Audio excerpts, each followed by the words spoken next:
미국은 일본을 무력으로 개항시켰습니다. 그리고 일본은 성공적인 근대화를 거쳐 서구 열강에 맞붙는 나라를 만들게 되죠. 강해진 일본은 조선을 무력으로 개항시키는데요. 이 사건을 강화도 조약이라고 합니다. 강화도 조약을 기점으로 일본은 이모군란, 청일전쟁, 시모노세키 조약, 아간파천 등의 사건들을 이용해서 서서히 조선의 국권을 지탈했습니다. 그리고 결국 1910년 8월 29일 한일 병합 조약이 체결되면서 일본은 조선을 얻게 되죠. 타국에 의해 개항한 조선과 일본은 왜 이렇게 다른 길을 걷게 된 걸까요?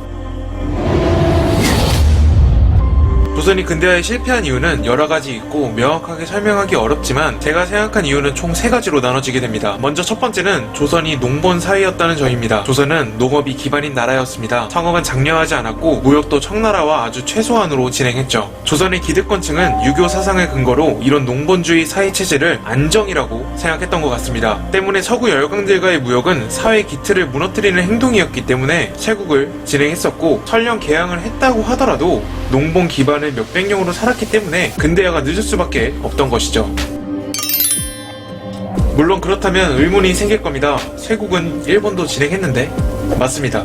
쇄국은 일본도 진행했었습니다. 여기서 두 번째 이유가 나옵니다. 여러분도 알다시피 서방은 여러 차례 일본에게 개항을 요구해도 무역을 하지 않았기에 미국이 무력으로 개항을 시켰죠. 하지만 일본과 조선의 경우는 매우 다릅니다. 조선은 프랑스와 미국이 개항을 하라고 전제까지 걸었는데도 개항을 하지 않았죠. 사실 이럴 수 있었던 이유는 조선이 바로 중앙행정국가라서 그렇습니다. 중앙이 지방을 통제했기 때문에 비록 그 선택이 잘못되었다고 하더라도 개항하지 않을 수 있게 버틸 수 있었던 것이죠. 반면 일본의 경우 막부라는 이름하에 공관제가 유지되고 있었습니다. 중앙 통제력을 막부가 행사하고 있다고 하나 외세의 막강한 군세를 보고 지방의 귀족들은 다른 마음을 품게 됩니다. 때문에 군소귀족 가문이 막부를 얻고 왕정 복고까지 시켜 개화파가 정권을 잡게 된 겁니다.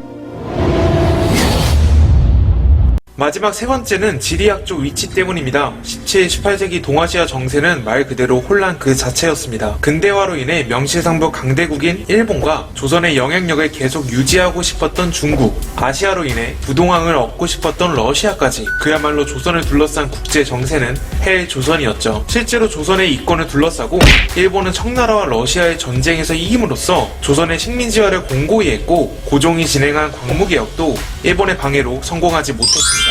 만약 청일 러일 전쟁에서 일본이 이기지 못하고 근대화를 할 시간을 벌어줬었다면 아마 식민지는 되지 않았을까 생각이 듭니다. 자, 오늘은 조선이 근대화에 실패한 이유를 알아보았습니다. 이 내용뿐만 아니라 근대화가 되지 못한 이유는 정말로 많을 겁니다. 근데 그 중에서 제가 생각한 이유 3가지를 소개시켜 드렸으니까요. 재미로만 봐주시고요. 전 다음에 또 다른 주제로 찾아오겠습니다. 감사합니다. 구독과 좋아요 부탁드리겠습니다.